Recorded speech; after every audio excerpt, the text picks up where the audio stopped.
예, 안녕하세요. 우리 오늘 5열 강의 처음인데요. 5열 강의는 이렇게 수학 교육 과정에 대한 거죠. 그래서 여러분이 먼저 7주 동안 강의가 진행되는데 오늘은 교육과정, 개정교육과정에 대한 거고 그 다음에 2주차부터 수화연산, 대수, 함수, 기하, 미적, 확통 그렇게 6개 영역에 한해서 그 수학 교육과정과 교재연구책으로 요약된 제 강의 교재를 가지고 설명을 드리고 다른 부교재도 내용 혹은 교과서 여러분이 그 교육과정 특히 이제 교직 수학 부분이기 때문에 그 교과서 내용을 많이 이제 여기 포함을 시켰어요. 우리 교재연구책에는 교과서 내용이 많이 없기 때문에 그래서 교과서 내용을 여러분이 많이 아셔야 되기 때문에 그 6대 영역마다 교과서 내용을 같이 이렇게 추가한 교재를 가지고 강의를 할게요. 그래서 오늘은 먼저 개정교육과정, 이 개정이 굉장히 많이 변화됐죠. 그래서 여러분이 처음 하시는 분들은 좀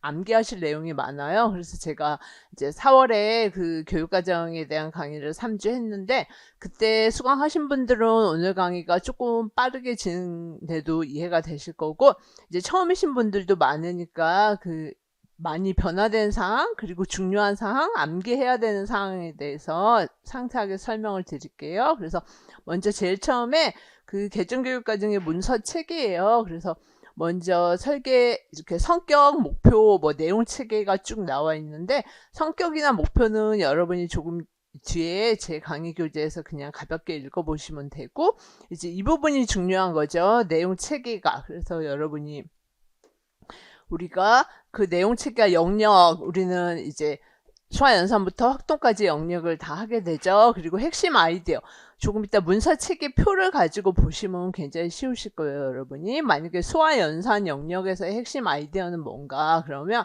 이건 암기하실 내용은 아니죠. 그 수화연산이라는 영역을 해서 학생들이 일반화할 수 있는 내용 어떤 개념을 배울 수 있는지 그런 거를 핵심적으로 진술한 거예요.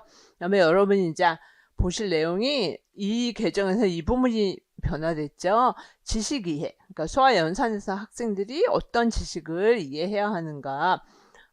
교과목, 그러니까 수학이라는 과목에서 뭐 학년, 중학교 1학년 수화연산에서 학생들이 이해할 내용을 명시해 놓고 있고 과정 기능이 여러분이 2에서는 5대 그쵸? 문제 해결, 추론, 의사소통, 연결, 정보 처리. 그래서 5대 역량, 그 역량이라는 내용이 과연 잘 학생들이 사고하고 탐구할 수 있는지 그 과정 또는 기능에 대해서 명시가 돼 있어요. 그리고 가치 태도는 이제 수학이라는 교과에서 학생들이 어떤 흥미를 느낄 수 있고 뭐 필요성, 그러니까 정의적인 영역이겠죠. 그래서 이 세 개의 내용 요소별로 그 각각 영역마다 내용 체계 표가 나와 있고 이 여러분이 그 수학 교사학습 이론에서 배웠다시피 평가표를 만들 때도 이 세 가지 내용 요소별로 평가표를 만들게 돼 있어요. 그리고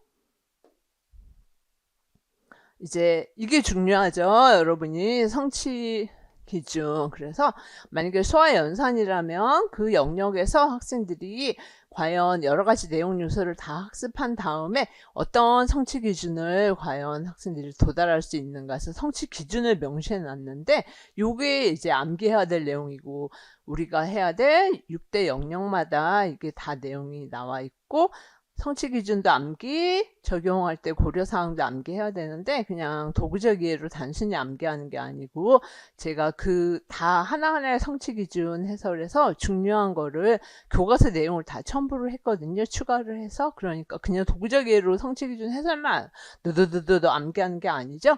교과서에서 과연 이러한 성취 기준을 설정한 취지가 무엇이고 의미가 무엇이고 학습 의도 및 설명이 무엇인지를 여러분이 알려면 이거에 해당하는 교과서 내용을 아셔야 되는 거죠. 고려사항도 마찬가지로. 그래서 조금 이따 이거 수화연산 영역에서 샘플로 한번 볼게요.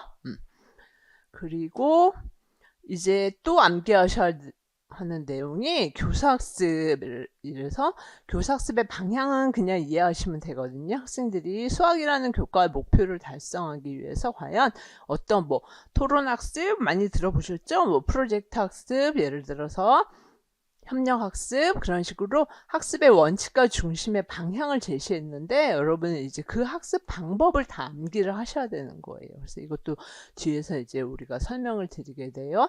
교사학습 방향에 따라서 과연 수학 수업에서 어떠한 교사학습 방법을 뭐 탐구학습은 어떻게 해야 한다. 예를 들어서 토익토론 학습은 어떻게 해야 한다. 그래서 교사학습 방법 작년에도 임용고시에 나왔죠. 평가도 마찬가지예요. 평가 방법이 있으면 평가 방향이 있으면 이제 방법이 있겠죠. 그러면 여러분이 방법도 암기를 하셔야 돼요. 만약에 포트폴리오 평가를 교사가 하고자 하면 어떠한 평가 방법대로 평가를 해야 하는지 쫙 암기를 하셔야 되는 거죠. 그래서 여기 두 부분 이거는 여러분 그 2, 3월에 수학 교사학습 이론에서 평가 배울 때 여러 가지 평가 방법 제가 다 암기하라고 말씀드린 그 내용이에요. 그래서 우리가 한번 이렇게 일반적인 말로 진술되어 있으면 잘 이해가 안 되잖아요. 그래서 그거를 볼게요. 22페이지 그러면 소화연산에서 아까 핵심 아이디어 있었죠? 암기하시는 건 아니죠? 과연 소화연산이라는 게 왜 초등학교부터 배우잖아요. 자연수, 분수, 그쵸? 소수. 그러면서 중학교에서 이제 유리수, 실수로 확장되면서 수에 대한 걸 배우고 또 연산에 대한 걸 배우죠. 그래서 어떠한 거를 배운다는 핵심 아이디어가 이렇게 명시되어 있고 우리는 초등학교는 아니죠. 그래서 중학교 1, 3학년에서 내용 체계표가 이렇게 지식이에요. 그쵸?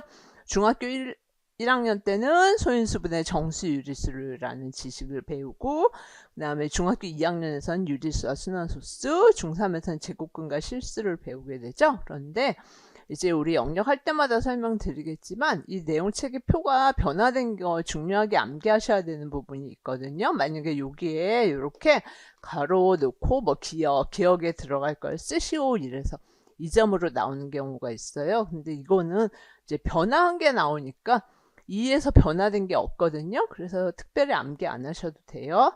그리고 이제 과정 기능이 아까 5대 역량이 발현되는 그런 거죠. 그러니까 소화연산이니까 대부분 계산적인 내용이 많죠. 그러니까 예를 들어 갖고 정수, 유리수, 실제, 대소관계를 판단, 기능적인 측면, 그쵸? 그다음에 뭐 계산이니까 탐구, 계산, 유리수와 순환소수의 관계 설명, 의사소통 측면이죠. 암기는 아니세요. 이런 게 과정 기능이란 거고 그 다음에 가치 태도가 이제 대부분 뭐예요? 여기 써있지만 필요성, 유용성, 그쵸? 반성하는 것.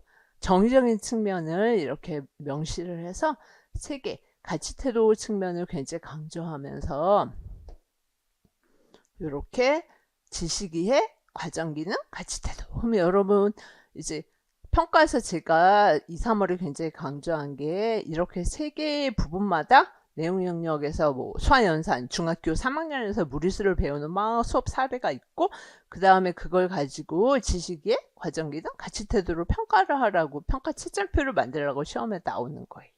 그래서 여러분이 이런 걸 예시를 알아 놓으셔야 되는 내용이고요.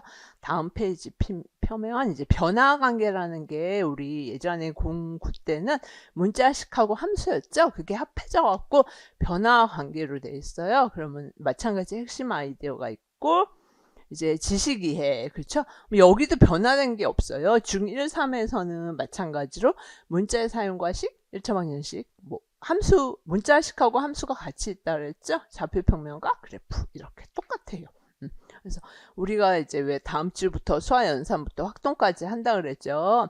그때마다 만약에 수화연산은 오늘 이제 다음 주에 하고 그 다음에 대수하고 함수 하게 되면 이거 다시 한번 볼게요.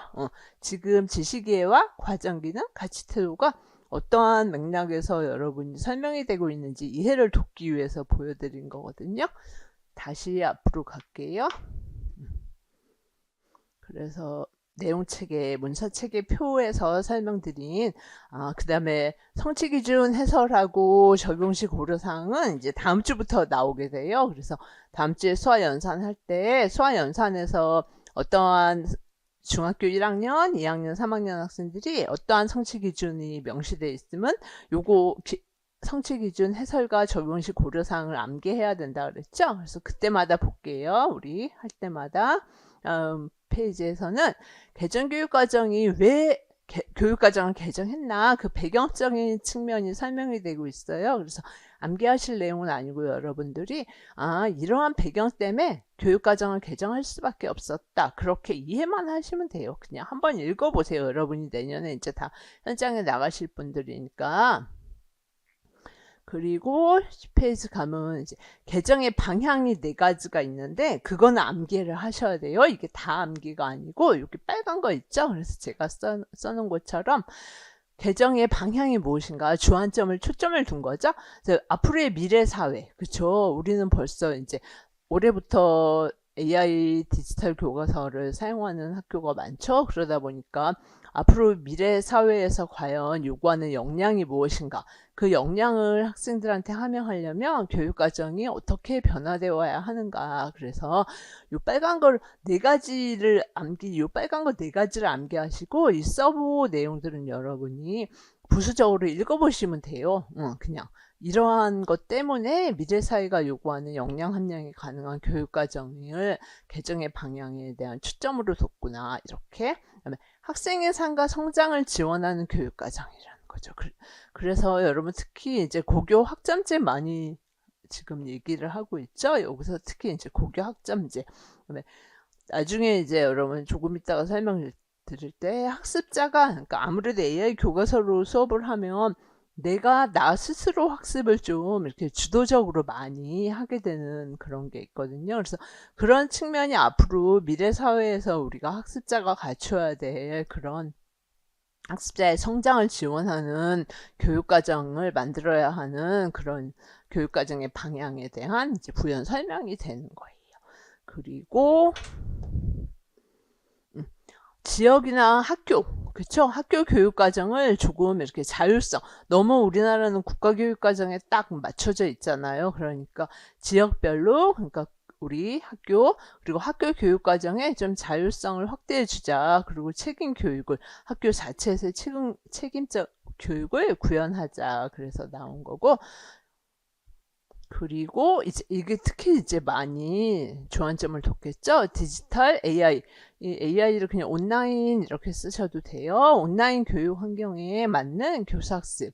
그래서 교사학습 방법에서 온라인 교사학습 방법, 뭐 평가 이런 것도 2에서 다 추가됐거든요. 그래서 온라인 교육 환경에 맞는 아무래도 교사학습이나 평가 체계를 구축해야 되지 않냐. 그러면 교육과정이 바뀌어야 한다. 그래서 이 4가지가 개정의 방향이에요.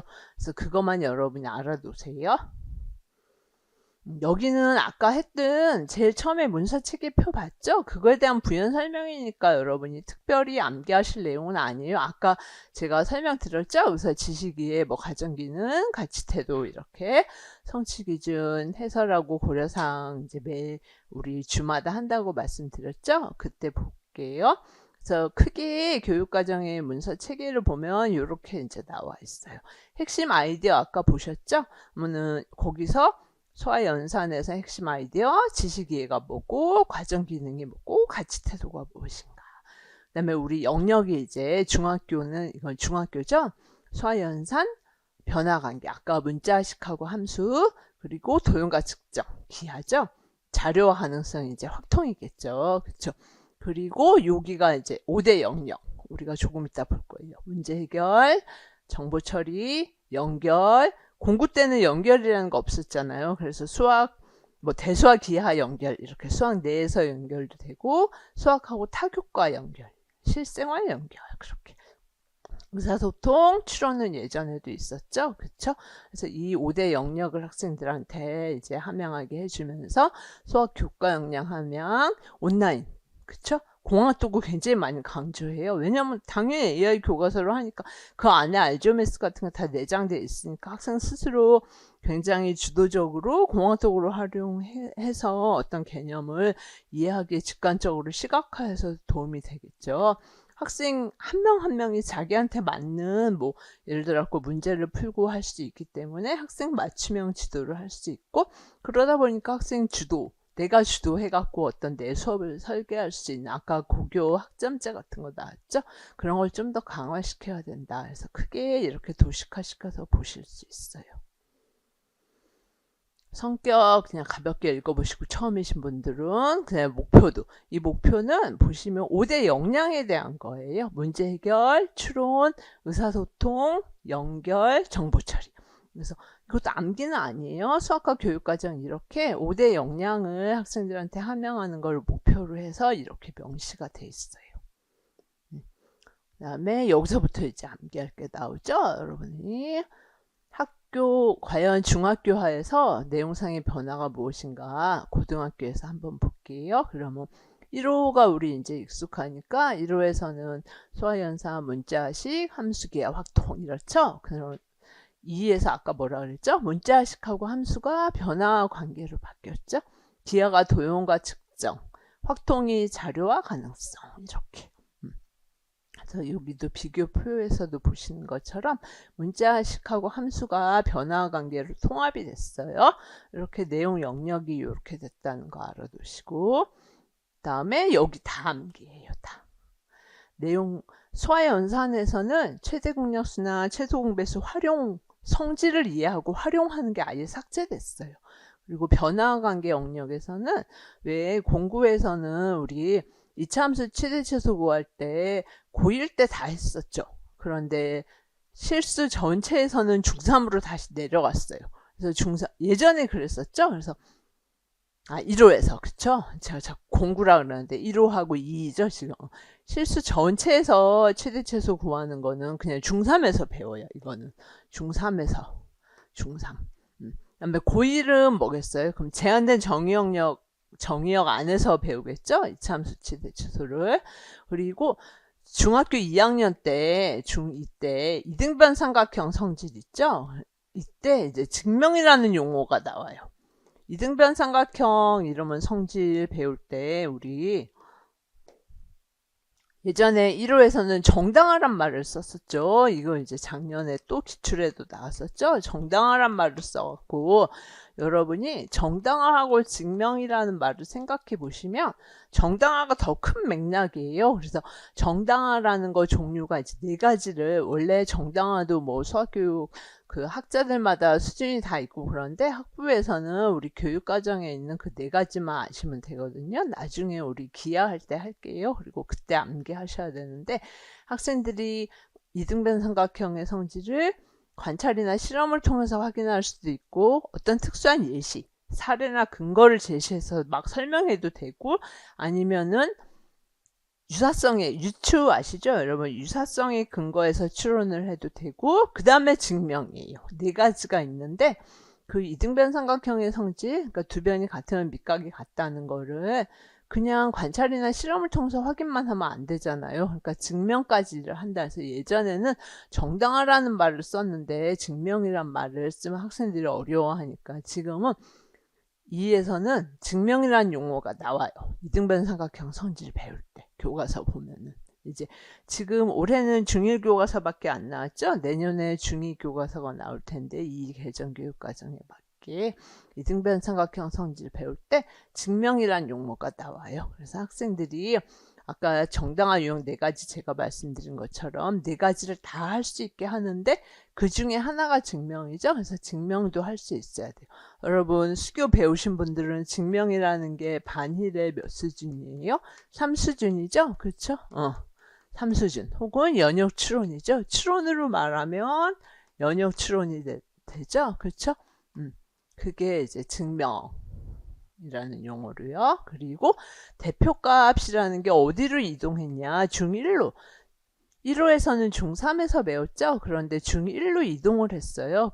그래서 초등학교 때 평균을 배우니까 중1 때 이제 중앙값하고 최빈값을 배우게 돼요. 대표값이라는 개념을 배우면서 중앙값하고 최빈값 그리고 박스 위스커플라 이것도 이제 보통 임용에는 항상 이 개정교육과정이 지금 바뀌어서 올해부터 시행이 되니까 당연히 작년에 뭐 상자 그림이 시험에 나왔고 제가 수업 시간에도 많이 강조한 것처럼 이렇게 변화된 사항이 꼭 나온다 그랬는데 정당한 유형에 대한 게 또 시험에 나왔고 그랬거든요. 그래서 상자 그림이란 거는 이제 중3 때 배워요. 그래서 우리 그 자료화 가능성 영역 제일 마지막에 7주 확통할 때 이제 상자 그림이 무엇인가 여러분이 처음 생소하신 분들 굉장히 많죠. 그래서 상자 그림이 무엇이고 어떻게 배우는지를 교과서를 가지고, 아직 중상 교과서는 안 나왔으니까 우리가 다른 이제 논문을 가지고 볼게요. 중1 교과서는 나왔으니까 대표값에 대한 거 보고요. 그게 중학교 변화 사항이에요. 그리고 고등학교는 우리가 일반 공통 과목에서 이제 고1 때 공통수학 1, 2를 배우죠. 그리고 일반 선택에서 고2 때 이제 대수. 예전에 수1, 그쵸? 1호 때. 그 다음에 미적분 1, 2. 제가 그냥 미적분만 썼는데요. 1. 여기 2가 있죠? 2는 진로 선택으로 갔거든요. 그래서 미적분 1. 1호 때 수트죠. 그 다음에 확통. 그래서 우리는 여러분이 성취기준 해설하고 고려사항 암기해야 된다 그랬잖아요. 그리고 교과서 내용도 우리가 매주마다 다 볼 거거든요. 그런데 이 부분 공통수학 1, 2하고 대수, 미적, 확통까지만 보시면 돼요. 근데 이제 시험에 지문에서 다 교과서 내용이나 교사 학생 뭐 대화, 예비 교사들의 대화, 그런 게 다 수업 실제 사례가 나오죠. 그 사례들은 여기서도 충분히 나와요. 미적 2 기하에서 여기까지는 나와요. 경제수학이나 여기서는 안 나오는데요.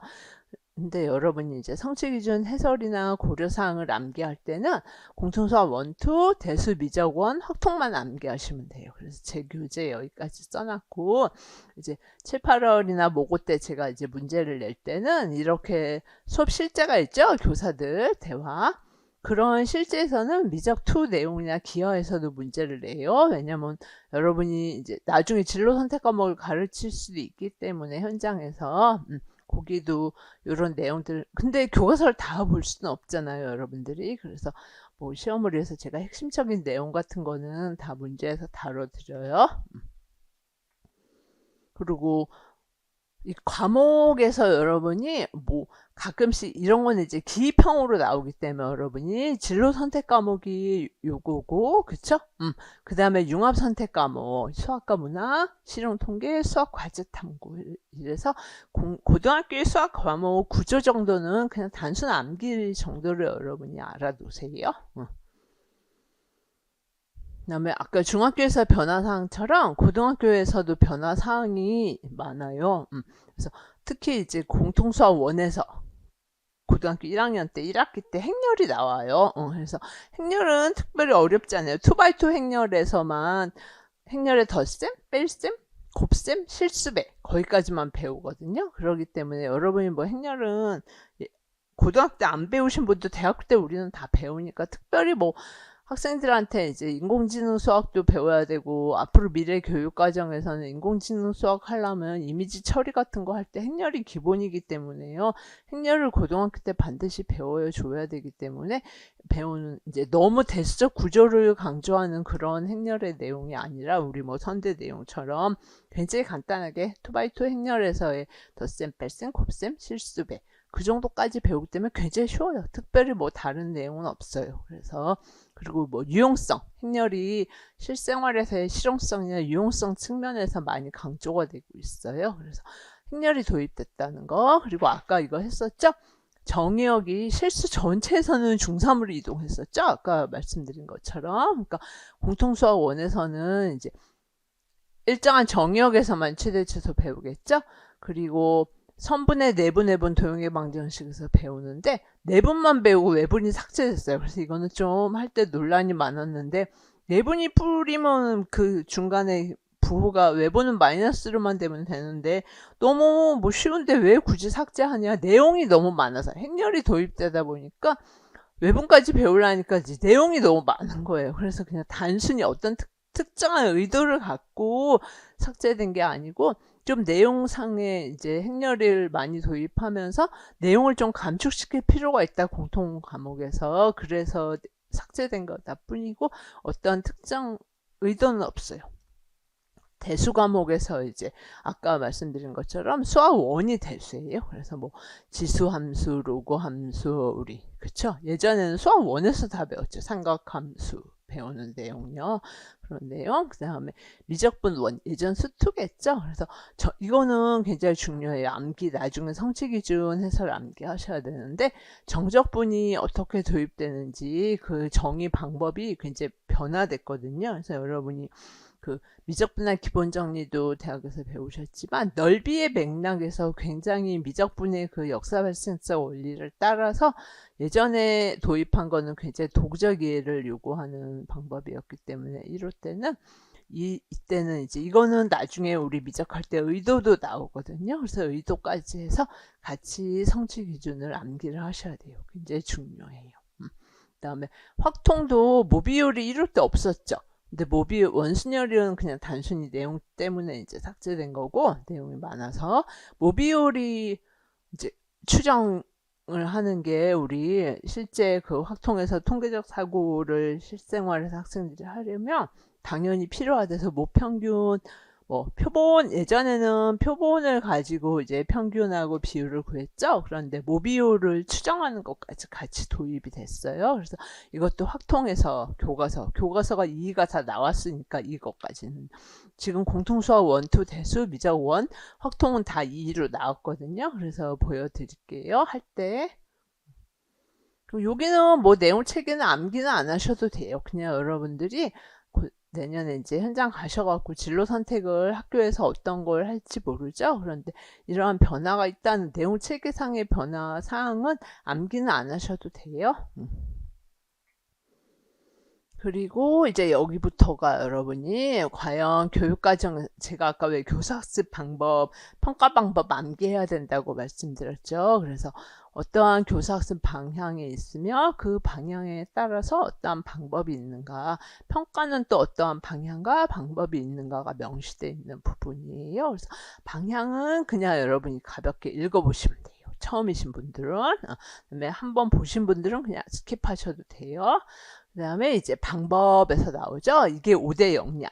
여기서부터가 그야말로 암기. 그런데 이거는 1년을 걸쳐갖고 시험 보실 때까지 암기해야지 한 번에 암기가 절대 안 되는 부분이거든요. 너무 내용이 많고 이거 이제 시험 볼 때 모고 때 정말 질문 많이 하는데 학생들이 그 핵심적인 용어 틀리면 절대 안 돼요. 근데 뭐 조사 같은 거는 잠깐 틀려도 1차가 교사들이 채점을 하니까 스킵돼서 맞게 채점이 될 확률은 굉장히 많거든요. 그런데 거의 여러분이 용어, 단어는 다 틀리면 절대 안 되기 때문에 모고 때까지 계속 반복해서 어떤 특정한 시간을 할애해서 암기하기는 너무 힘드니까 조금씩 암기를 하면 돼요. 뭐 지금부터 10%, 20%, 30% 이런 식으로 100% 모고 때까지 11월 시험 보실 때까지 채워 나가신다고 생각하세요. 그래서 우리 아까 했던 5대 역량, 문제 해결 역량을 함양하기 위해서는 학생들한테 어떻게 해줘야 한다 4가지가 나오는데 우리가 이거 이제 뒤에서 그냥 외우면 무슨 말인지 모르잖아요. 그래서 뒤에서 교과서 예시를 가지고 다 하나하나 제가 설명을 드릴게요. 문제 해결 역량, 그다음에 추론, 그쵸? 추론 역량 3가지, 의사소통 4가지. 다 하나하나 교과서를 볼게요. 연결 역량 2가지, 정보 처리 4가지. 그렇게 볼게요. 그 다음에 이거는 뒤에 교과서를 볼게요. 그 다음에 여기서는 교과서를 볼 건 아니고 여러분이 암기하셔야 돼요.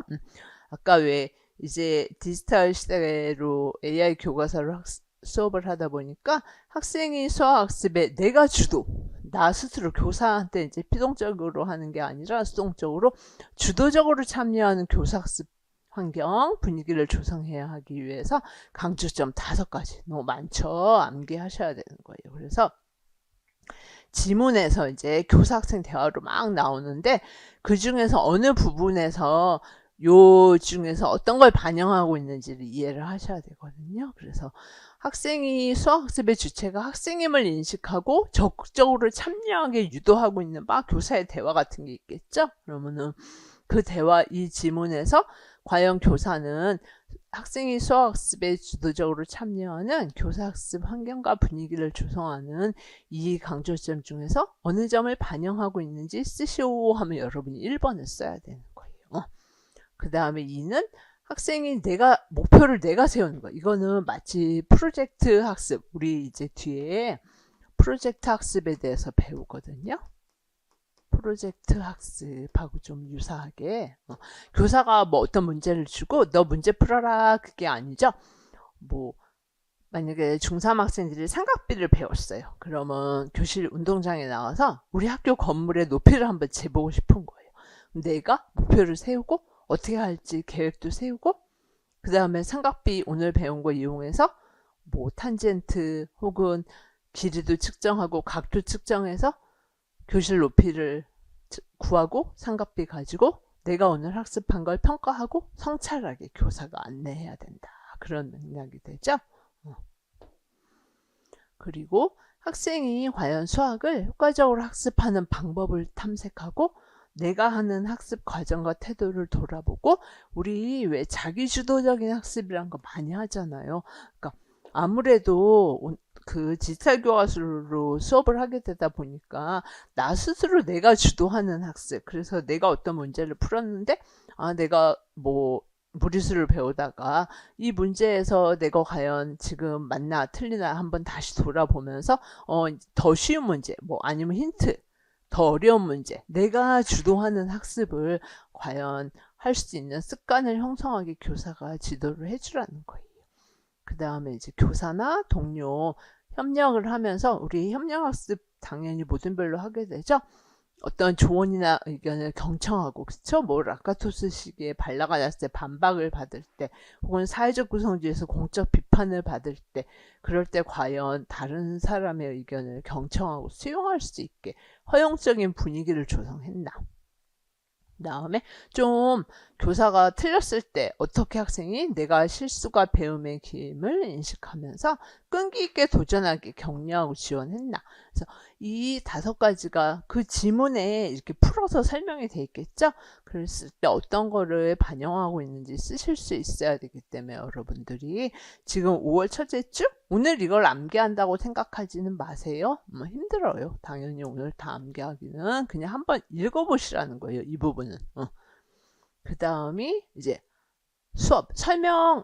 아까 학습 방법은 암기해야 된다고 말씀드렸죠. 그런데 뭐 설명식 교수를 암기해서 시험에 나올 확률은 아예 없으니까 이제 여기부터 토익토론 학습 이러면 100% 암기예요. 마찬가지로. 그래서 만약에 뭐 무리수라는 거에 대해서 배우는데 그러한 특정 주제를 갖고 토의하는 거죠. 모든 별로 협의하거나 논의하는 거예요. 그래서 학생들이 그 무리수라는 수학 내용을 폭넓게 이해하고 뭐 이렇게 교사 학생 대화에서 이런 게 다 묻어나게 그러면 이게 토익 토론 학습이구나를 아셔야 되는 거거든요. 그래서 학생이 내가 한 주장을 효과적으로 표현하고 다른 이 표현적인 측면, 다른 사람의 의견을 뭐 사회적 구성주의처럼 공적 비판, 비판적 사고를 통해서 수용하고 설명하고 확신을 받고 비판하고 그런 과정이 있겠죠. 수용하고 합리적으로 최종적으로 이제 재구성해서 우리 객관적 지식이 구성된다고 배웠잖아요. 그래서 합리적으로 의사결정을 할 수 있는 태도를 기를 수 있게 한다. 그래서 지문에 이런 말들이 이제 막 설명이 풀어서 녹아져 있으면 이 수업이 토익 토론 학습이란 작년에도 시험에 나왔어요. 그다음에 협력은 여러분 되게 쉽죠. 당연히 사회적 구성주의 맥락에서 모든 내 상호작용하고 의사소통하고 참여하면서 오늘 배울 내용의 학습 목표에 도달하는 거죠. 그런데 타인 존중 배려 아까 왜 가치 및 태도 측면에서 암기 탐구 토익 토론하고 탐구를 혼돈하시면 안 돼요. 토익 토론 탐구는 이제 학생이 중심이 돼서 작년에 뭐 원의 접선의 성질이 나왔는데요. 교사가 배워주는 게 아니고 학생이 알지오메스를 가지고 이제 중심이 돼서 주도적으로 수학 개념 원리 법칙 그 원의 접선의 성질이라는 거 발견하는 거예요. 그거를. 그래서 학생 스스로 뭐 알지오메스가 없고 막 이렇게 그 길이라든가 점을 옮겨보면서 자료나 정보로부터 그 은혜 접선의 성질이라는 지식을 도출하고 이제 그게 과연 맞는지 아까 관찰이나 실험을 통해서 확인하는 것만이 아니라 증명을 통해서 과연 타당성을 확인하는 것까지. 그리고 프로젝트 학습 아까 말씀드린 교실 밖에서 교실의 높이 삼각비 배우고 나서 할 수 있다 그랬죠. 그래서 학생들이 스스로 주제나 과제 탐구하고 해결하기 위해서 계획 세우고 수행하고 결과물 발표하겠죠. 그래서 학생이 주도적으로 지식과 경험을 통합.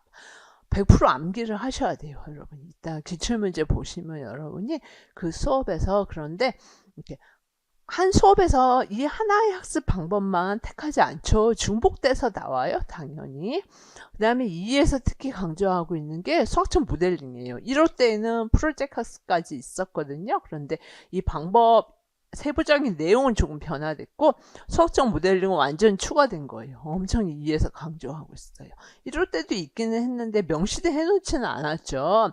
우리 폴리아 문제 해결할 때 여러분 교사 2, 3월에 했었죠. 그런 수학적 모델링, 폴리아 문제 해결도 4가지 과정, 수학적 모델링도 4가지 과정. 근데 차이가 뭐였죠? 문제 해결은 그야말로 문제, 수학 문제라도 되고 뭐 과학도 되고 실생활도 되고 다 되는데 수학적 모델링은 뭐예요? 문제 해결과의 차이가 반드시 비수학적. 출발점이 틀리다고 그랬죠. 수학 문제를 주고 시작하는 게 수학적 모델링이 아니라 뭐 실생활, 타교과 혹은 자연, 여기 나오죠? 실생활, 사회현상, 자연현상. 비수학적 상황에서 출발점이 틀리다는 거예요. 그래서 학생이 이거 이제 암기하셔야 되는 거죠, 여러분. 학생의 삶과 연계된 현상을 다양한 수학적 표현이 여러분 어떤 거 있어요? 뭐 함수 배울 때 식을 세울 수도 있고 수학적 표현은 게 표도 되고 그렇죠? 뭐 그래프도 되고 이런 게 그냥 일상 언어도 되고 이런 게 다 수학적 표현이죠. 일상 언어도 되고 혹은 뭐 그림도 되고 이러한 수학적 표현을 다른 거로 수학적 모델이라고 해요. 그래서 수학적 모델링이라는 게 어렵게 생각하지 않고 교사학습 이론 2, 3월에 제가 설명드렸죠. 비수학적 상황, 실생활, 사회, 자연현상에서 이렇게 수학적 모델을 만드는 게 수학적 모델링이에요. 그래서 모델을 만드는 게 먼저 식, 표, 그래프, 일상어, 그림 같은 거를 만드는 두 번째 과정을 굉장히 강조하거든요. 모델. 근데 그것만 만들면 안 되죠. 그러면 이제 수학적 결과를 얻고 답을 내고 다시 그 답이 맞는지 틀리는지를 제일 처음 비수학적 상황에 비춰서 피드백해서 다시 적용하는 그런 응용적 수학화, 예를 들어서 그런 거죠. 그러한 교사학습 방법이에요. 그러면 학생들은 앞으로의 미래 사회는 당연히 수학에 대한 응용을 강조하게 되니까 수학의 응용에 대해서 좀 더 넓은 안목을 갖게 되죠. 그래서 요거는 굉장히 중요해요, 여러분이. 그리고 또 하나, 놀이미 게임. 이것도 굉장히 중요한 거. 2에서 처음 나왔죠. 그래서 뭐 수학에서 놀이를 하냐, 게임을 하냐, 충분히 많이 있어요. 그래서 우리 이제 뒤에서 할 때 뭐 샘돌 모델 갖고 예를 들어서 다음 주에 중1 학생들이 검은돌 흰돌 갖고 음수 연산 배우죠. 그런 것도 충분히 놀이하고 게임하면서 교사가 학생들이 흥미, 호기심 유발하게 할 수 있거든요. 그렇죠. 그러면서 샘돌 모델 조작하면서 청수 연산이라는 수학 개념 원리를 탐구하고 또 학생들하고 같이 협력해서 수학을 하게 되니까 그러니까 우리나라 학생들이 수학에 대한 정적 영역이 거의 하위거든요. 그래서 아무래도 계속 강조하고 있어요. 그런 측면을 수학학습에 대해서 자신감 또 같이 얘기하는 의사소통 역량을 기를 수 있다. 그래서 요 두 개는 정말 중요해요. 모델링하고 놀이미 게임. 그다음에 또 이거 또 단순한 게 나오죠. 맞춤형 지도. 이게 AI 교과서가 지향하는 바예요. 학생 한 명, 그러니까 그냥 설명식 수업을 판서로 할 때는 학생 한 명 한 명의 수준에 맞는 수업을 못했죠. 그런데 아무래도 AI 교과서로 이제 AI 보조 지원을 받다 보니까 학생이 나한테 맞는 문제, 내 수준에 맞는 문제를 풀 수 있고 질문을 할 수 있기 때문에 학생 한 명 한 명에 대한 질문을 피드백해 줄 수도 있고 학생이 자기한테 맞는 수준에 맞는 수업을 자기 스스로 선택해서 할 수도 있다는 거예요. 그래서 학생의 수준, 사고방식의 차이를 존중하고 자기한테 맞는 학습과제를 선정해서 제시할 수 있는 거죠. 아무래도. 그리고 학생의 시도 성취에 대해서 교사가 격려, 칭찬, 동료 학생에서 포용적 교실 문화, 아까도 비슷하게 나왔었죠. 학생이 학습한 거 이렇게 점검을 해서 교사가 그래서 교사의 역할이 너무너무 많아져요. 이제 그 교과서를 하다 보니까 아무래도.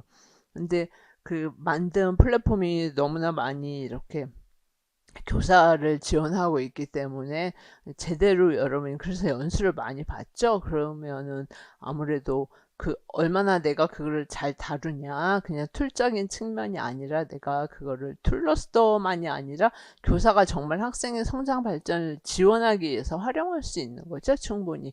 그래서 그때 온라인 학습관리 시스템 활용할 수 있다는 거 여기서도. 그리고 또 이에서 강조하고 있는 게 번교과, 타교과. 아까 수학적 모델링 나왔잖아요. 여기 또 나오죠. 그러니까 수학만을 위한 수학이 아니고 번교과 혹은 타교과하고 연계를 고려해서 수학을 해주라는 거예요. 그래서 이 교과서 새로 나온 거 보면 뒤에 이제 물론 수학 내용적인 거는 배우고 제일 뒤에 이제 단원 끝날 때마다 이런 번교과나 타교과 연계 고려한 내용들이 많이 나와요.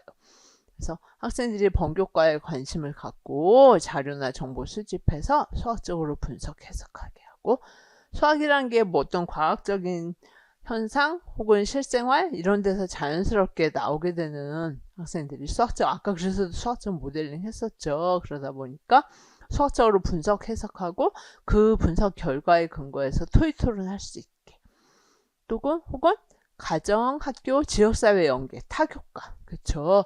그런 거 다 고려해서 번교과 학습 주제가 그 단원마다 다 나오더라고요. 학습 주제에 대한 프로젝트. 아까 프로젝트 학습하고도 맥이 같죠? 그다음에 또 수학적 모델링. 아까는 수학적 모델링 학습이었고 지금은 번교과에서 나오는 세 번째 강조점에 수학적 모델링을 활용해서 타교과 내용을 맥락으로 수학 개념을 법칙 다루는 수업 해주라는 거예요. 이 세 가지도 암기. 그 다음에 코로나 때 온라인 했는데 앞으로도 또 이런 게 이제 가능하기 때문에 온라인 교사학습에서 어떤 점을 유의해야 하는지가 명시돼 있어요. 여러분 여기도 암기 그냥 지나갈게요. 그 다음에 평가에서 평가의 방향은 그냥 읽어보시는데 여기 나오죠. 암기는 아닌데 아까 제가 우리 2, 3월에 평가할 때 말씀드린 것처럼 어떤 내용 브리스를 배웠어요. 그러면 이제 교사가 평가를 하는데 반드시 지식 이해, 과정 기능, 가치, 태도, 범주로 결과와 과정을 평가해 주라는 거예요. 예전처럼 뭐 문제 이해, 해결 과정, 닭구하기 이렇게 폴리아식으로 안 하고 이렇게 범주를 나눠서 평가를 해 주라는 거예요. 이게 여기 평가 방법에 명시되어 있죠. 이렇게 성취 기준을 중심으로 지식 이해, 과정 기능, 가치, 태도, 범주를 평가 요소로 구체화한다. 그래서 이거 중요해요, 여러분들이. 그 다음이 교과 역량 평가. 이건 암기는 제가 평가할 때 했기 때문에 2, 3월에 이거는 암기는 아니에요. 우리 문제 해결, 추론, 의사소통, 연결, 정보 처리 역량에 대한 강조점을 암기해야 된다고 말씀드렸죠. 그 역량에 대한 거를 암기한 내용을 풀어서 요소들을 이렇게 만들어 놓은 거거든요. 그러니까 의사소통 역량을 평가하는데 과연 뭐를 평가할지를 모르니까 이거는 2, 3월에 제가 설명드린 것처럼 의사소통 역량에 대한 강조점을 암기를 하셔서 그 내용들을 쓰시면 되기 때문에 똑같이 이렇게 쓰시는 게 아니에요. 그거를 약간 변환시켜 놓은 내용들이거든요. 그래서 이것만 보시면 되지 암기하실 내용은 아니에요. 그 다음에 여기 이제 이거는 2, 3월에 평가할 때 했으니까 따로 설명을 안 드릴 텐데 프로젝트 평가 방법 암기, 포트폴리오 암기, 관찰 면담 구술, 자기 동료 평가 암기해야 되는 내용이죠. 그리고 2에서 또 추가. 아무래도 AI 교과서를 수업하니까 교구나 공학 도구를 많이 활용하게 되죠. 그럼 평가할 때도 그걸 가지고 평가하라는 거예요. 암기. 온라인 수업 시간에 하죠. 그럼 평가도 온라인으로 충분히 평가할 수 있다는 거거든요. 요것도 암기. 그리고 여기는 1호하고 2를 한번 비교해 놓은 내용이거든요. 그래서 조금 전에 이 교육과정에 대한 거 쭉 설명을 드렸죠. 그거에 대한 큰 제목, 핵심 내용들을 쭉 명시를 해서 한번 써놓은 거고 어떻게 차이가 있는지를 한번 보시라고요, 여러분이. 근데 보통 이 개정교육과정이 처음 시행될 때는 그러니까 이런 게 시험에 나올 수 있는데 지금은 시험에 나올 확률은 없으니까 한번 여러분이 1호하고 2가 차이가 어떤 교육과정이 차이가 있는지를 한번 이렇게 내용상에 큰 제목을 갖고 보세요. 암기는 아니세요. 여기는 그래서 제가 교사습하고 평가, 여기 아까는 교사습, 이거는 평가. 그래서 내용 체계가 어떻게 변화됐는지를 한번 표로 만들어서 도식화해서 써놓은 거고요. 여기서부터가 이제 우리 매주 할 거예요. 다음 주부터. 그래서 소화연산할 때는 이 부분 설명드리고 소화연산 내용하고 이렇게요. 이론만, 교재연구에 있는 이론만 암기하는 게 절대 아니죠. 우리는 소화연산에서 이 교육과정에 대한 거 교과서 내용을 다 볼 거기 때문에요. 여기서부터가 쭉 내용 체계가 나와 있어요.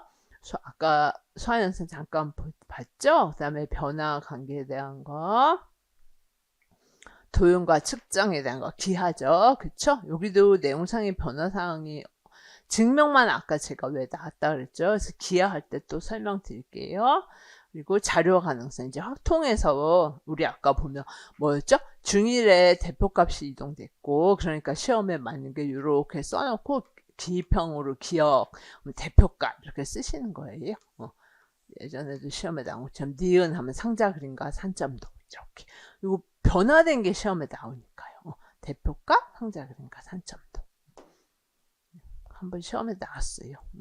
그리고 이제 성취 기준 이러면 우리 영역 할 때마다 할 거지만 소화연산의 성취 기준이죠. 성취 기준은 암기하시는 건 아니에요. 학생들이 이러한 거를 성취해야 된다는 걸 명시해 놓고 그 성취 기준을 해설해 놓은 게 이게 이제 암기죠. 근데 우리가 소화연산할 때 예를 들어서 정수의 사칙계산 원리를 뭐 직관 모델, 그쵸? 샘돌 모델, 수직선 모델, 우체부 모델을 가지고 직관적으로 먼저 이해를 시켜줘야 되죠. 음수가 학생들한테 어려우니까.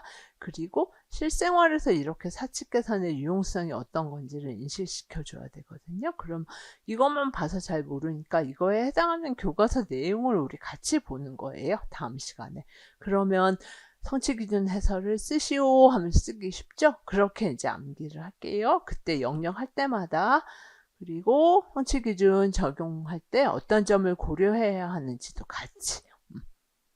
그래서 뭐 만약에 중3에서 제곱근과 무리수, 피타고라스 정리 이용해서 도입하고 있죠? 그거에 해당하는 교과서 내용을 본다는 거예요. 그리고 다 외우기 힘든데 이제 중요한 거 꼭 반드시 시험에 이건 나온다 하는 게 꼭 나오니까 물론 다 외우면 좋지만 다 암기하시기 힘들 때는 중요한 거 제가 설명드리면 그 부분은 꼭 암기를 하세요. 그래서 여기가 이제 고등학교 대수, 미적 원, 확통까지 나와 있어요. 그래서 그 부분을 우리가 볼게요. 매주마다 지금은 하지 않으니까.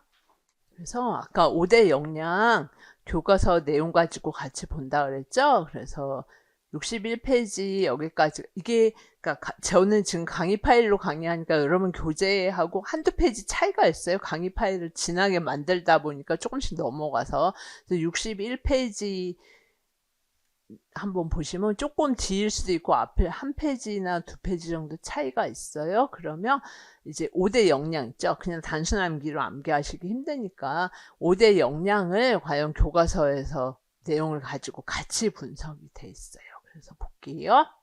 먼저 문제 해결 역량. 그러면 수학 개념 원리 법칙을 이용해서 해결 가능한 문제를 먼저 줘야 되죠. 그런데 한 문제를 한 가지 방법으로 푸는 게 아니라 여러 가지 다양한 방법으로 해결하는 문제나 혹은 여러 가지 해답. 근데 수학에서 우리 보통 해답이 한 가지만 있는 경우가 좀 많긴 하죠. 교과서 문제가. 그러니까 다양한 방법으로 해결 가능한 문제를 줘도 되고 이 동시에 교집합은 아니니까 여러 가지 해답이 나올 수 있는 문제 등 같은 거를 활용해서 수업을 해야 된다는 거고요. 두 번째는 이게 이제 폴리학 그 내용이에요. 문제 이해, 계획 세우고, 실행하고, 반성하고. 문제에 주어진 조건과 정보를 분석하고 적절한 해결 계획 세우죠. 실행하죠. 반성하죠. 그렇죠. 그렇게 할 수 있게 교사가 구체적인 발문과 권고를 제시한다. 문제 해결에 대한 내용이죠. 다음이 이제 문제, 여러분 2, 3월에 문제 만들기, 문제 제기 배웠죠? 브라운 알터 그래서 4단계. 속성 출발점 선택하고 속성 열거하고 와디프나 전략으로 속성 변경하고 문제 제기, 새로운 문제 만들고 해결한다. 배웠죠? 그거에 대한 거예요. 학생이 문제 해결을 한 거의 과정이나 의미를 재해석해서 교사가 준 문제를 변형 혹은 새로운 문제를 만들어서 해결하는. 그게 문제 제기죠, 이게. 그래서 문제 해결뿐만 아니라 문제 제기 프로블em 포징, 문제 제기가 굉장히 강조되고 있거든요. 그 다음에 가치 태도적인 측면에서 성공적인 문제 해결 경험을 바탕으로 적극적이고 자신감 있게 단번에 답이 나오지 않게 끈기 있게 도전해서 성취감을 느끼게 한다. 이걸 먼저 100% 암기하셔야 되는 거거든요. 그러면 교과서를 가지고 만약에 보면은 이렇게 어떤 이제 중일 내용이에요. 어떤 문제가 주어지면 여기 있죠? 다양한 방법. 그래서 이렇게 교과서 내용이 시험에 그대로 나오지 않고 이제 변형해서 교사 학생 막 대화로 나오겠죠. 그래서 교사가 이러한 문제를 주고 얘들아 이 문제를 한번 우리 다양한 방법으로 해결해 보자. 그러면 한 학생이 뭐 거꾸로 풀어서 하고 한 학생이 우리 폴리아 배울 때 문제 해결 전략 배웠죠? 예상과 확인을 해서 막 풀어요. 그러니까 장단점이 다 있겠죠? 그래서 막 장단점을 논의하는 거예요. 그러다가, 방정식을 활용해서 풀면 제일 좋구나. 그래서 방정식을 활용해서 막 푸는 게 실제 수업에 나와요. 그러면은, 이 수업에서 교사는 이 개정교육 과정에서 문제 해결 역량을 함양하기 위해서 어떠한 점을 교사가 강조하고 있는가. 그러면 여러 가지 다양한 방법이죠? 다양한 방법으로 해결 가능한 문제 좋죠? 그러면 여러분이 기억을 쓸 수 있는 거잖아요. 그렇죠? 근데 지금 문제 만들기는 안 했죠. 그러니까 디귿은 쓰면 안 되겠죠. 그 다음에 교사 학생 대화에서 학생을 막 칭찬하고 교사가 어려워도 학생이 막 이 문제 처음엔 잘 모르겠는데 해결하고 나니까 굉장히 자신감이 생겨 막 그런 말들이 나오겠죠. 그럼 리을도 반영이 된 거죠. 그런 의미로 여러분이 이해를 하셔야 돼요.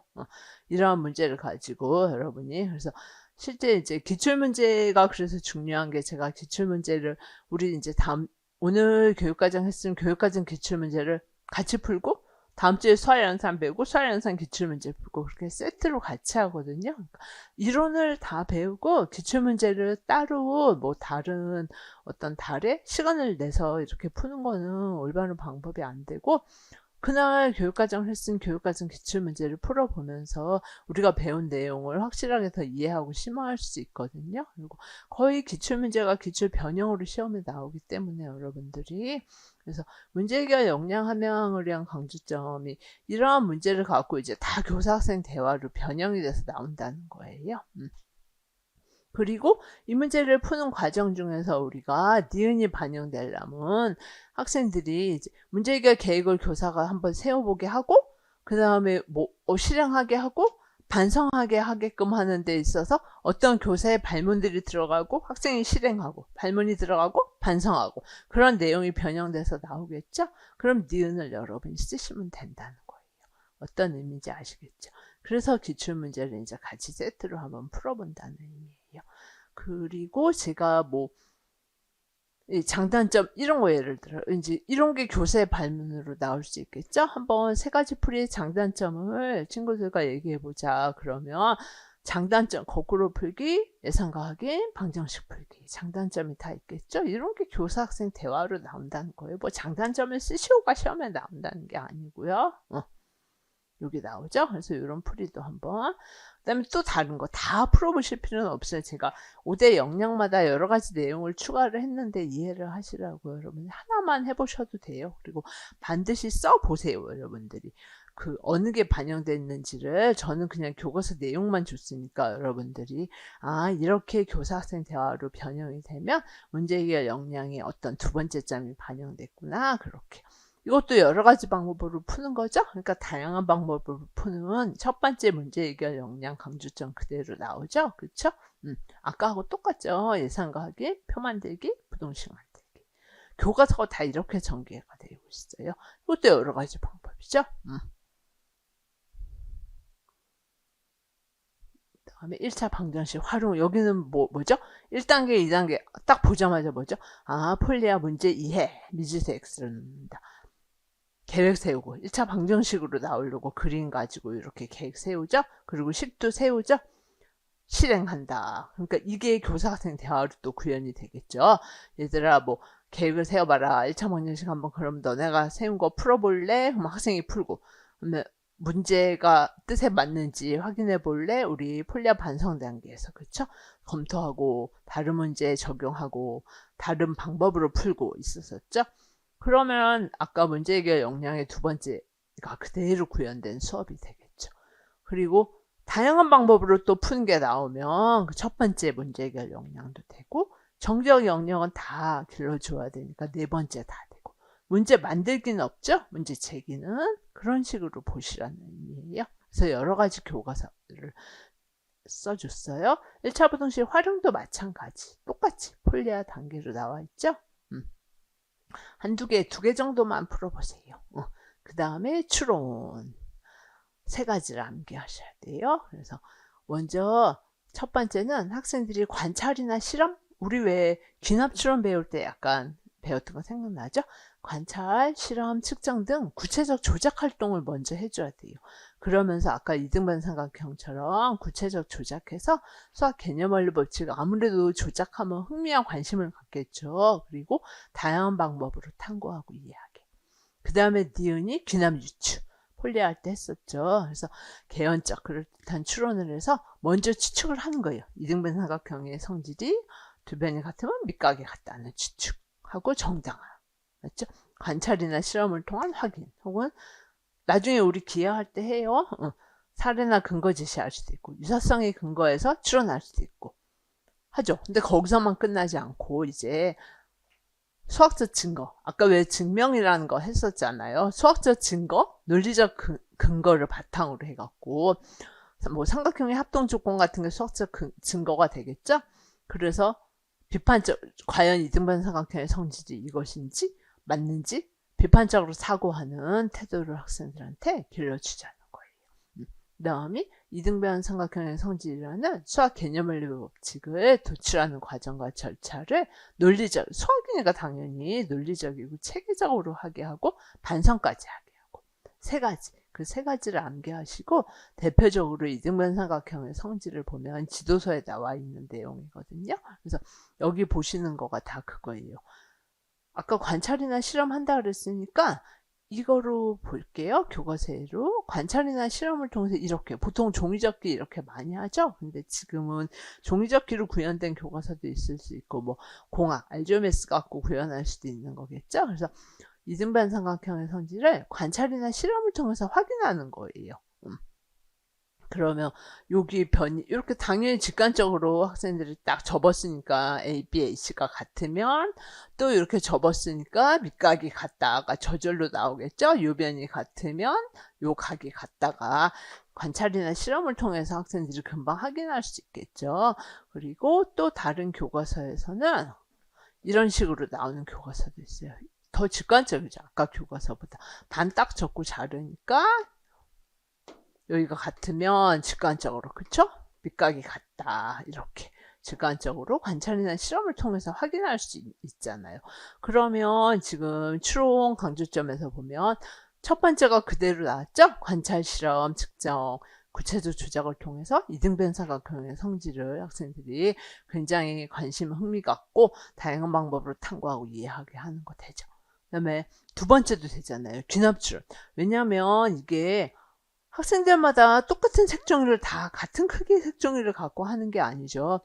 1모듬에서 혹은 2모듬, 3모듬이 관찰하고 실험하는 색종이는 다른 색종이가 될 수 있지만 그 세 가지 1모듬, 2모듬, 3모듬 이 세 가지 모듬에서 다 어떤 명제를 도출할 수 있어요? A, B, A씨가 같으면 B, C 각이 같다는 거를 도출할 수 있죠.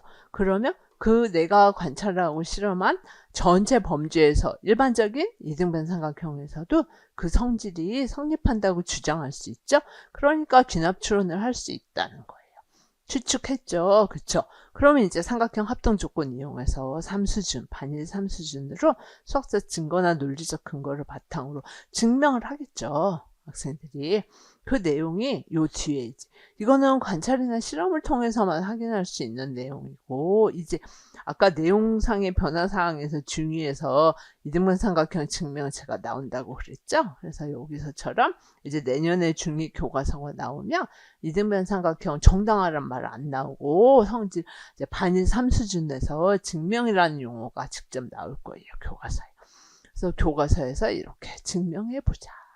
그래서 반일 3수준이죠.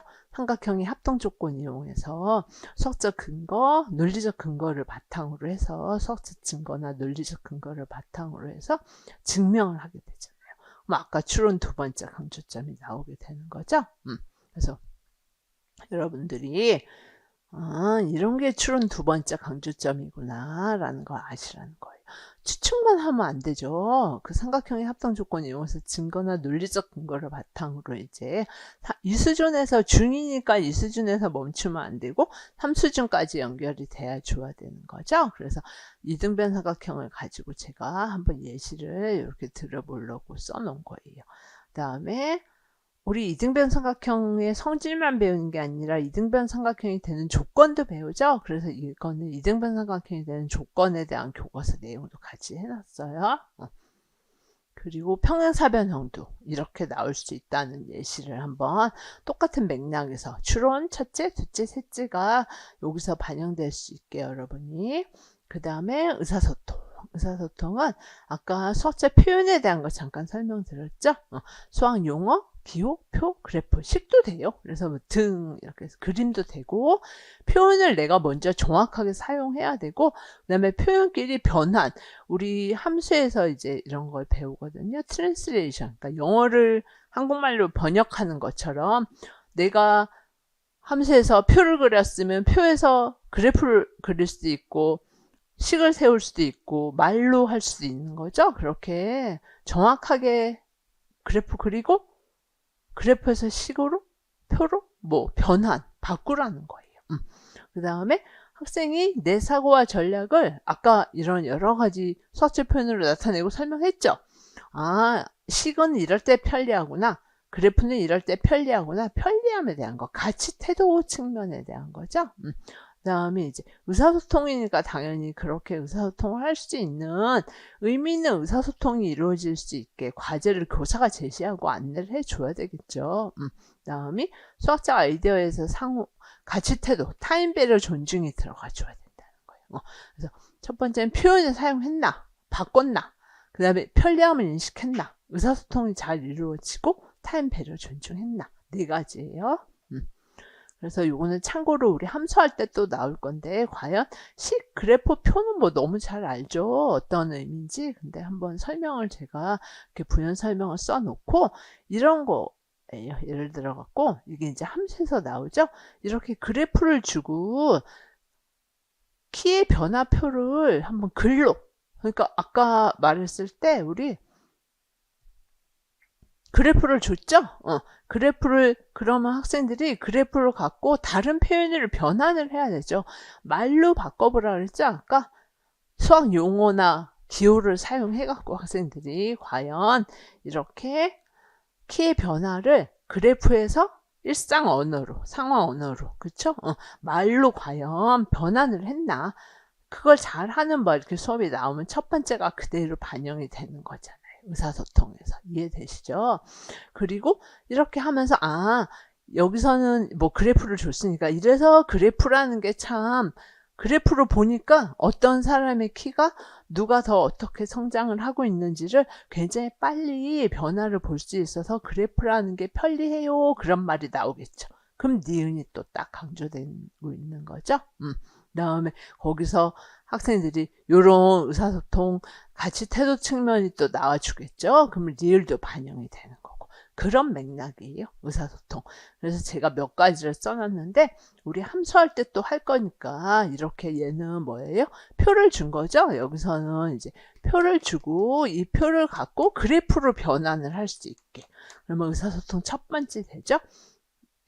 그리고 그래프 변화를 아무래도 보려면 여기서도 마찬가지죠. 기록의 변화를 보려면 표로 보기 힘들죠.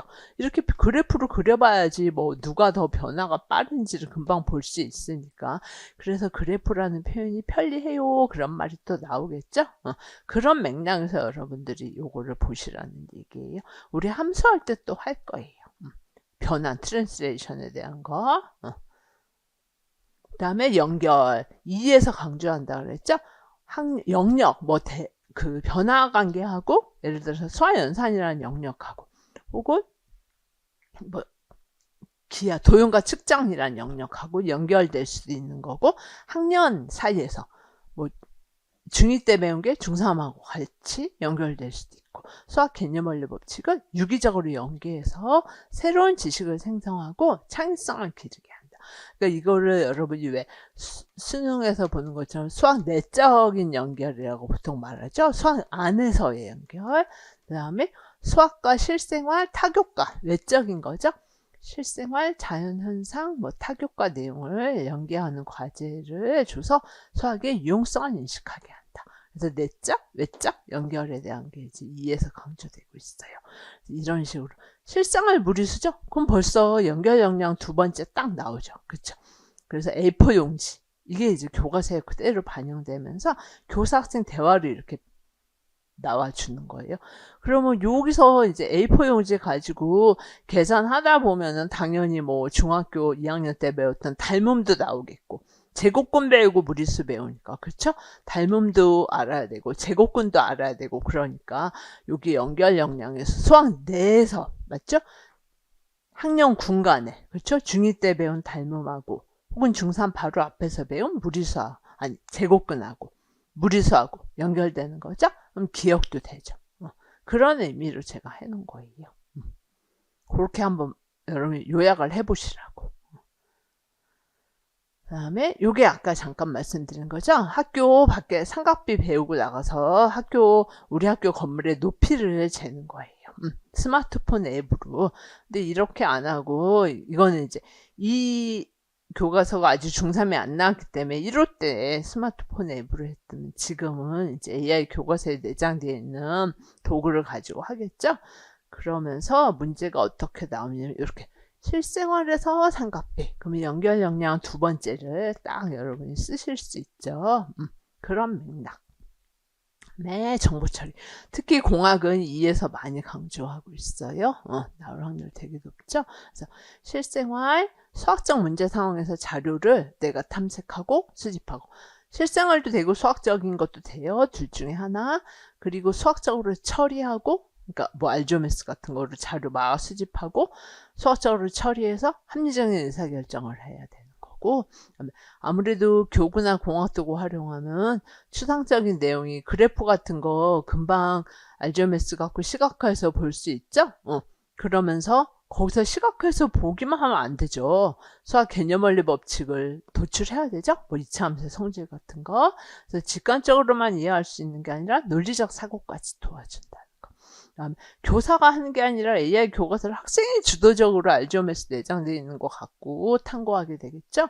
그다음에 계산 기능. 만약에 무리수 루트 1을 쫙 계산기로 해보면 그거는 계산 기능 함량이 목표가 아니라 무리수라는 게 순환하지 않는 무한수수라는 거를 학생들한테 본질을 배워주기 위해서 도구로서 복잡한 계산할 때는 이용할 수 있는 내용이죠. 그렇죠? 그래서 예를 들어서 이렇게 컴퓨터 프로그램 이용해서 삼각형 내심, 외심 위치 활용해보면 학생들이 알조메스로 ABC 외접원 그리고 모양을 막 바꾸겠죠. 자기가 주도해서.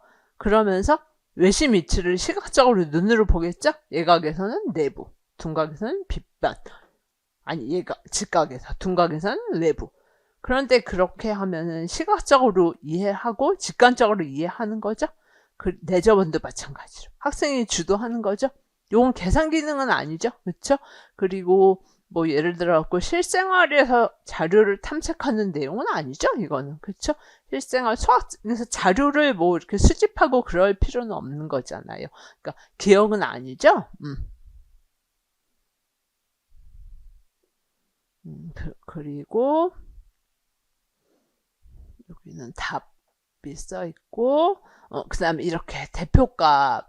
그래서 자료 아까 공학 정보 처리 강좌 첫 번째, 내가 자료를 수집하고 수학적으로 처리하고 해석하고 하는 게 여기 이런 데 나오는 거잖아요. 그쵸?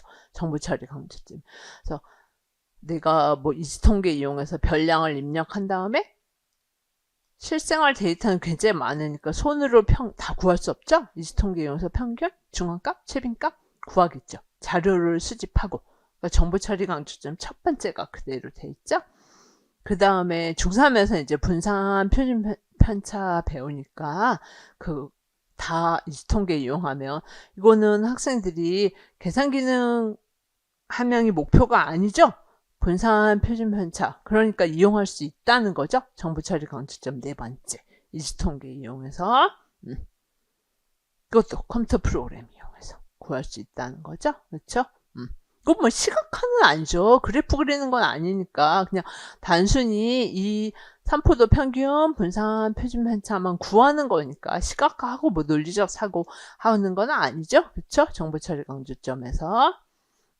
그 다음에 여기도 마찬가지로 산점도 그리는 거죠. 이거는 시각화가 되죠. 산점도 그려서 학생들이 자료 수집해서, 그러니까 정보 처리 강조점 첫 번째에서 자료 수집해서 내가 수학적으로 처리해서 한번 산점도를 이렇게 그려보니까 산점도, 그쵸? 이렇게 음의 상관관계가 나오게 되는 거죠. 지금 그러면서 학생들이 대출 도세 수하고 과연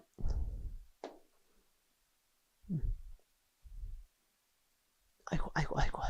대출 도세 수하고 몇 건을 이용했는지 그걸 하고 가로축에 그 다음에 휴대전화 사용 시간.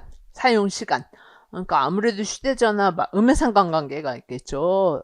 책을 많이 읽은 사람은 아무래도 휴대전화를 적게 사용할 테니까. 그런 측면에서 직관적으로 학생들이 이해하고 그 다음에 이제 상관관계 개념도 배울 수 있는 거죠. 그래서 여기도 이렇게 산점도 그려보게 하는 거. 컴퓨터 프로그램 이용해서요.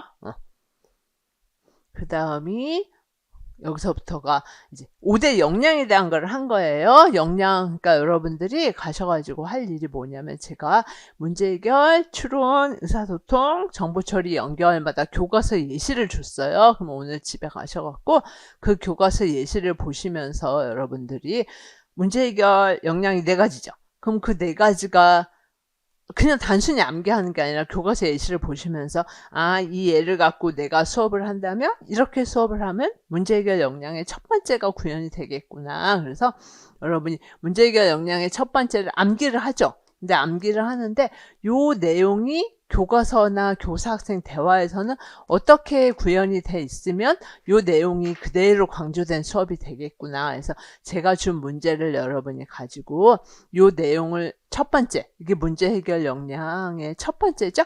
첫 번째를 암기를 하시고 요 내용이 교과서에는 요렇게 써 있으면 첫 번째가 그대로 강조가 된 수업이 되겠구나. 그렇게 이해를 하시라는 거예요. 그냥 문제 해결 역량 4가지를 따따따따 암기하지 마시고 문제 해결 역량의 두 번째를 암기를 하시는데 제가 드린 교과서 예시를 보시고 이게 이렇게 교사 학생 대화로 구현되어 있으면 요 두 번째가 나와 있겠구나. 그래야지 이해가 쉽다는 거예요.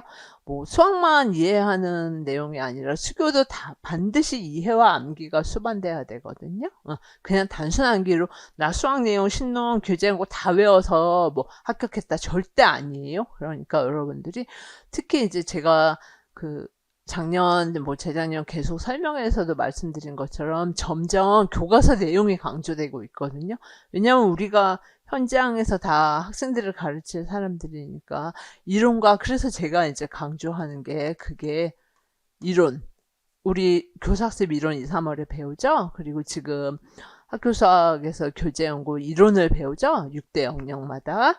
그러면은 실제 이게 이제 교과서하고 교육과정이잖아요. 그래서 그걸 같이 해서 융합해서 배워야 되지 이론만 나오는 시험 기출은 예전의 문제예요. 그리고 거의 기입형 혹은 1점 4점에서 다 수업 실제 그리고 기출에서 보시면 알겠지만 이 수업 실제가 엄청 길어지고 있어요. 교과서 내용들이. 그리고 단지 이렇게 한 부분을 뽑아서 1점으로 교과서 내용을 쓰라고 하는 문제도 나와요. 작년에는 또 많이 나왔어요.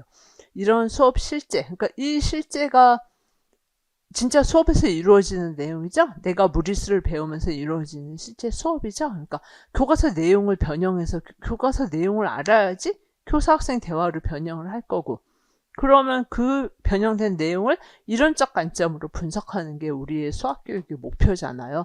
그런데 실제가 점점 강조되고 있는 추세니까 여러분들이 오늘 가셔갖고 그냥 5대 역량을 단순 암기를 하지 마시고 제가 드린 교과서 많으니까 다 하지 말고 한 2개 정도만 뽑아서 한번 5대 역량을 연습해 보세요. 좀 쉬고 이제 학습 방법 제가 왜 또 여러 가지 나온다 했죠? 평가 방법 같은 거 혹은 다른 기출문제, 마인드맵 그렇게 2교시 때 할게요. 예.